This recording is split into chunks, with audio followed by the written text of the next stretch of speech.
Selamat malam, Assalamualaikum warahmatullahi wabarakatuh. Berjumpa kembali dengan Budi Raharjo di Paduan Budi Raharjo. Kita mulai dengan ngopi dulu.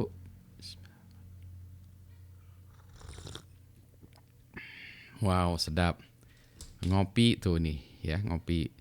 Ini ngopi dari Glick, kopinya dari Glick, disaring dengan filter saringan Budi Raharjo. Tar, lihat ini mana Glick? Oh, ini dia Glick ya. Glick tuh, kopi Glick. Kopi Glick disaring dengan filter. Ini filter udah yang udah hancurnya ya. Ini yang nanti akan saya buat cerita sendiri mempensiunkan filter ini. Baik, kita bahas masih tetap bahas soal electronic voting, e-voting. Masih, nah ini kita masih fase ketika berlangsung during. Nah, kita bahas aspek ininya ya, penayangan hasil ketika sedang dilakukan pemilihan. Jadi ketika proses pemilihan itu ada banyak keinginan untuk menayangkan hasil perolehan sementara. Kita tahu semuanya sementara dan semua sepakat sementara secara real time. Nah, ini ternyata punya masalah. Dulunya sebagai orang komputer ya saya juga pengen ya hasilnya ditanamkan real time. Dan komputer memang mampu melakukannya secara real time. Kita ada pemilihan sana, orang milih jeglek langsung masuk ya, langsung ditayangkan. Bisa juga calon A mendapatkan calon nomor 1 mendapatkan berapa suara, calon 2 berapa suara, calon 3 berapa suara, dan seterusnya itu bisa dilakukan. Tetapi nah berdasarkan pengalaman saya, berdasarkan pengalaman kami, tim yang beberapa kali melakukan pengamanan terhadap sistem e-voting itu sebaiknya jangan dilakukan secara real time. Nah, ada ceritanya nih macam-macam ya. Jadi ada satu kasus-kasus yang saya ceritakan. Jadi memang selalu pushnya itu pengen real time ya. Kasus pertama itu saya ngalaminnya sendiri itu ketika zaman pemilu tahun berapa ya? Saya lupa, tahun 99 atau berapa ya? Jadi tahun 99 saya waktu itu ikut mengamankan KPU, melihat mensikirkan saya tidak ikut di bagian proses perhitungan segala macamnya, tapi saya mengamankan hasilnya dan mengamankan sistem IT-nya lah sampai pada hasilnya juga. Nah, karena saya terlibat dalam proses itu, maka saya menyatakan diri dan saya memang melakukannya sebagai golput. Alias saya tidak boleh milih ya, karena saya harus impartial, saya harus independen, saya tidak memihak ke sana sini gitu ya. Sehingga saya harus memastikan bahwa saya independen gitu ya. Enggak terkait dengan salah satu partai atau calon apapun gitu ya. Tapi kan ini secara lawaan aja ya, secara lawan bergurau di antara sesama teman. Waktu itu ini saya sempat teromong ngomong bilang gini, "Oi, mari kita dukung partai Abul Yatama." Nah, mungkin pada nggak ingat ya, dulu ada tahun 99 itu ada namanya Partai Abul Yatama. Partainya kecil, tidak terlalu besar gitu ya. Sehingga potensi untuk perolahan dapat kursi itu memang kecil gitu ya. Tapi saya cukup salut juga. Saya lupa siapa pendirinya ya, Partai Abul Yatama. Tapi ada partainya. Pada zaman itu masa euforia, partai politiknya tuh banyak ya. Yang ikut pemilu banyak partainya. Jadi saya mari kita dukung partai yang partai yang tidak diperkirakan orang akan menang gitu kan ya. Partai Abul Yatama. Oke, mari kita dukung Partai Abul Yatama gitu ya. Nah, endilalah ya pada hari H kan saya ikut ngawasin ya pemilihannya tek gitu ya. Data yang pertama masuk, yang beberapa yang pertama masuk itu ternyata adalah pendukung dari Partai Abul Yatama. Berapa persen ya kemungkinan itu terjadi ya, coincidence itu berapa persen terjadinya gitu ya. Jadi yang ini Partai Abul Yatama, terus ini Abul Yatama lagi gitu ya. Jadi kalau kita lihat pada mungkin berapa menit pertama ya Partai Abul Yatama menang gitu kan ya. Pada akhirnya at the end of the day tentu saja kalah ya, tetapi pada masa itu kalau itu ditayangkan secara real time, waktu itu ditayangkan tidak secara real time hasilnya. Jadi di belakang layar kita bisa tahu ngelihat ini tally-nya ya, bisa kelihatan iya ya. Bayangkan kerisuhannya tuh kalau itu ditayangkan online dan orang melihat ini pasti sistemnya diakali atau dihack oleh Pak Budi. Padahal saya nggak ikutan ya proses sistem pemilihan, bagian pemilihannya juga nggak. Saya ikut mengamankan, memastikan itu aman gitu ya. Tapi suaranya kan akan aneh-aneh gitu ya. Itu yang pertama. Oh iya, ternyata ada alasan untuk tidak real time. Dulu saya termasuk pendukung, wah real time. Oke, karena ya saya termasuk yang sebenarnya tidak terharus real time. Tapi kan kenapa nggak real time? Ya kan bisa real time ya, lebih seru ya gitu. Jadi itu yang gitu ya. Ada juga kasus lain yang juga kalau pemilihan ketua ikatan alumni misalnya gitu ya. Ini bukan pemilu yang wah jauh-jauh gitu ya, tapi yang bisa dilakukan secara lokal ya, setempat itu. Kalau kita bisa kelihatan ya siapa kandidat yang mana mulai menang segala macam, itu bisa terjadi kasak-kusuk di belakang. Wah itu dia menang. Oke, kita kerahkan massa gitu ya. Anak-anak buah kita suruh milih yang tadinya belum milih, yang nggak mau datang hadir untuk memilih ikatan alumni misalnya gitu ya. Teleponin semua, harus daftar atau harus online segala macam ya. Padahal kan kalau dia tidak masuk DPT ya nggak akan boleh harusnya ya. Itu yang benar ya. Anyway gitu ya. Jadi nanti ada mobilisasi. Jadi akan kacau ya prosesnya gitu. Terus ada beberapa kejadian lagi lah ya. Yang intinya sama ya. Jadi saya juga kadang ini ada satu cerita yang saya harus buatkan videonya secara terpisah, tapi saya cerita dulu aja di sini ya supaya jelas dulu ya, karena nanti kalau enggak akan susah nih. Ini harus saya buatkan ceritanya dulu ya. Contohnya misalnya kita punya ada 3 orang kandidat ya, tiga orang kandidat ya. Saya gambarkan lagi ya, pakai ini aja ya, di kertas aja ya biar gampang ya, nggak usah nyiapin nanti buat benerannya. Kandidat pertama, kandidat kedua, kandidat ketiga. Kandidat pertama itu nantinya dia akan mendapatkan katakanlah 15%. Kandidat kedua katakanlah dia akan mendapat berapa? Ini 25% katakanlah ya. Dan ini 1,15, kedua 25, yang berikutnya lagi berarti 40-60 ya. Gitu ya. Jadi nantinya perolehan akhir tuh kayak gini ya. Jadi di sebelah kanan itu adalah kandidat ya. Sumbu ini sumbu kandidat. Ke kanan kandidat, ke Y adalah perolehan persentase ya. Persentase perolehan suara ya. Ini ya, misalnya kayak gini ya. Jadi ke kanan adalah ke kandidat ya. Ke atas persentase perolehan suara. Jadi ya yang pada akhirnya adalah sebetulnya akhirnya seperti ini ya. Jadi yang menang adalah kandidat nomor 2 ya. Oke. Tapi ketika proses pemilihan berlangsung, boleh jadi nih kandidat A misalnya pemilihannya tuh dilakukan dari jam berapa? Katakanlah jam 8 pagi sampai makan siang, katakanlah ya, jam 8 pagi sampai jam 13 sampai jam 2 katakanlah ya.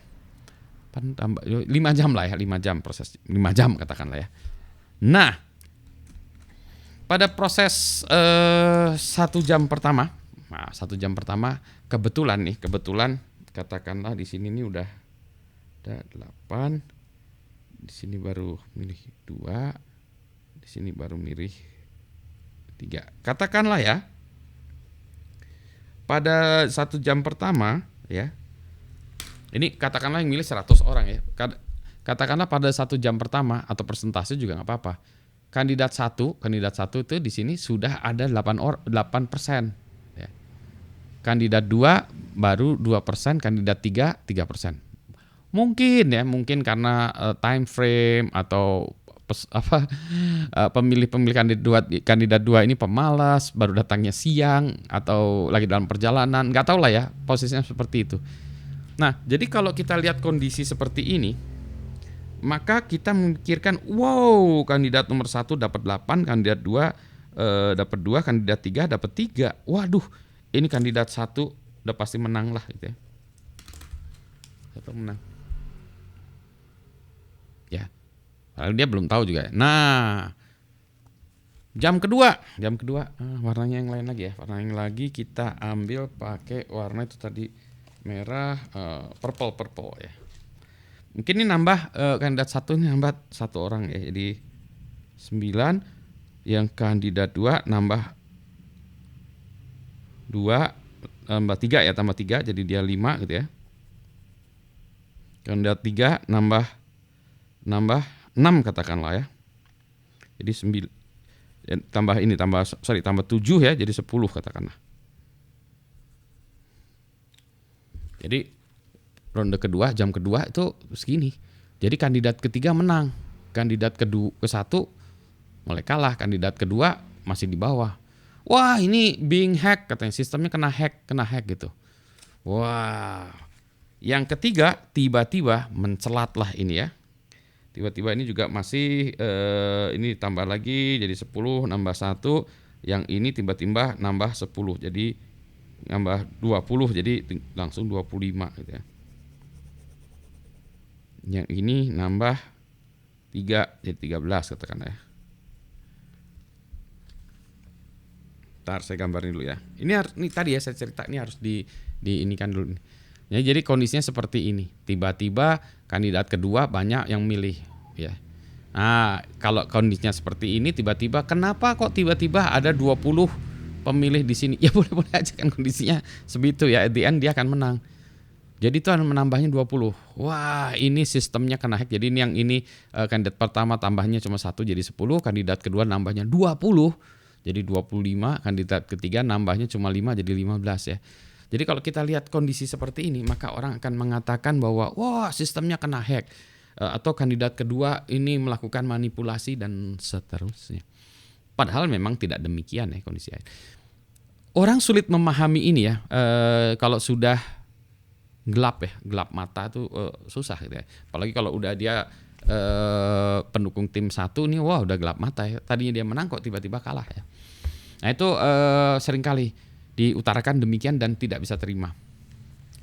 Berapa kali saya juga gitu ya mengawal electronic voting ya, itu juga begitu. Saya selalu mengatakan tidak usah real time, kasihkan discrete ya, jeda.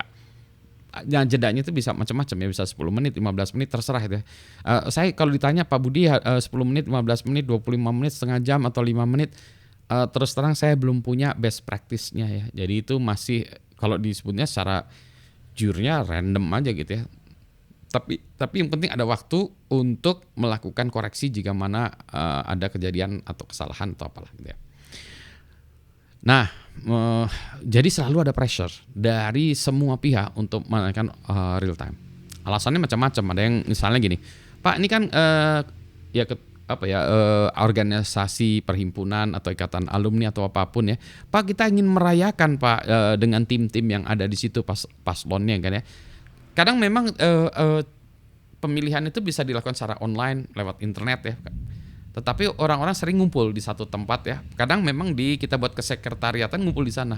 Nah itu nanti juga kadang ada yang bilang Pak nanti kita akan berikan penghargaan untuk setiap jamnya kepada yang pemenangnya. Saya bilang apa-apaan ya. Gitu ya. Tapi menurut saya itu tidak ya, not worth it dengan keributan yang akan terjadi, yang kemungkinan akan terjadi kekisruhan sehingga akan menganulir hasilnya gitu ya. Jadi nanti orang pada nggak sepakat ya. Ada lagi yang gitu-gitu, saya selalu menyatakan tidak ya sebaiknya gitu ya. Karena tadi ya sederhana ini sulit orang menerimanya ya. Saya pernah jelaskan gini, saya dimarahin tuh bilang, Pak kan kami tahu anggota kami Pak, anggota kami bukan orang yang bodoh-bodoh. Tahu, justru orang yang pintar-pintar itu yang sering berkelit ya, berdebat gitu. Enggak ya memang betul, saya tahu gitu bahwa grup Anda memang organisasi Anda memang orangnya cerdas-cerdas, tetapi ketika emosi sudah membakar akan susah. Ya reasoning itu akan susah. Gitu ya. Ada lagi Pak, kami ingin ya tadi ya euforia, kita ingin mengadakan acara hadiah, makan-makan kebersamaan gitu-gitulah ya. Pokoknya apapun alasannya lawan, resist, tahan, jangan mau online ya. Jangan mau online harus ya. Jangan mau real time as in real time gitu ya. Tahu nggak apa-apa juga ya jeda 10-15 menit kan bukan ini juga akan menjadi kritikal selesainya 3 hari lagi, seminggu hari juga enggak gitu ya, atau 5 menit kemudian atau 10 menit kemudian ya. Itulah ya yang itu. Boleh jadi di tempat Anda, misalnya tadi ya di kesekretariatan di mana semua kegiatan itu berlangsung, satu tempat ya, itu diadakan biasanya di hotel apa gitu ya. Meskipun online tapi tim-tim ada di situ. Juga bisa disediakan war room-nya di situ, operational room-nya di dalamnya, yang mana di situ bisa kita lihat real time. Tetapi tidak boleh ada yang masuk situ, dan biasanya kalau memang terpaksa diperkenankan ada perwakilan dari masing-masing paslon itu yang udah disepakati sebelumnya gitu ya. Mereka bisa duduk mewakili di situ, melihat secara real time apa yang terjadi di dalam, tetapi tidak boleh menceritakan kepada luar, tidak boleh membocorkan. Ya gitu. Pernah kejadian juga tuh, kita udah kayak gitu ya, udah ada perjanjian segala macam, membocorkan juga, ada yang bocorkan satu. Yang pemantaunya ada yang bocorkan juga. Nah itu gimana tuh? Nah itu harus ada aturan yang disepakati di awal ya. Kalau udah kayak gitu gimana? Apakah calonnya itu akhirnya diberi penalti atau dianulir atau di apa ya? Harus dijelaskan dalam SOP-nya yang jelas gitu ya. Gitu. Apakah di dalam itu boleh menggunakan handphone atau screenshot segala macam? Tidak boleh ya sebetulnya. Gitu ya. Itu untuk memastikan bahwa tadi ya pemantau itu bisa memastikan bahwa si panitianya juga benar kerjanya ya. Kita juga tidak boleh memberikan blank check kepada panitianya juga ya. Harus ada pihak-pihak yang mengawasi supaya semua orang kerjanya jujur, benar, profesional gitu kan ya. Gitu. Jadi memang harus ada yang mengawasi gitu, tetapi tidak boleh membocorkan itu keluar. Jadi itu bisa kita lihat, oh ya benar kejadiannya seperti itu. Di belakang layar kerjaan saya sering begini di dalam pemilu-pemilu dulu, dari dulu gitu. Saya snapshot, capture gitu ya. Dulu pemilu juga saya capture beberapa tempat. Maaf ya, yang kejadian yang seperti tadi barusan saya jerangkan, ini ya, itu terjadi di skala nasional. Ada orang yang mengatakan demikian kan dia tidak tahu ya, sebetulnya tidak ada proses hacking segala macam. Ini masalah ya itu tadi ya, bagaimana suara bisa masuk kan ya. Kan datanya masuknya ya secara random ya, siapa yang duluan masukkan data ya masukin data ke sistem, ke server itu ya tergantung siapa yang voting duluan ya. Makanya bisa macam-macam, bisa yang nantinya kalah dia udah penuh duluan bisa gitu ya. Demikianlah ya, ini udah bahasannya juga udah panjang ya. Ini soal apakah hasilnya mesti ditayangkan secara real time. Jawaban saya adalah sebaiknya tidak, resist untuk tidak melakukan secara penampilannya secara real time ya. Banyak pengalaman itulah dia ya. Ini wisdom dari orang yang sudah melakukannya. Tapi tentu saja silahkan bereksperimen. Tapi pengalaman saya not bad lah ya. Kalau dengan menggunakan non real time ditayangkan secara berkala, secara diskret ya. Gitu. Saya mau ngopi dulu ya. Selamat malam. Assalamualaikum warahmatullahi wabarakatuh. Sehat semuanya ya.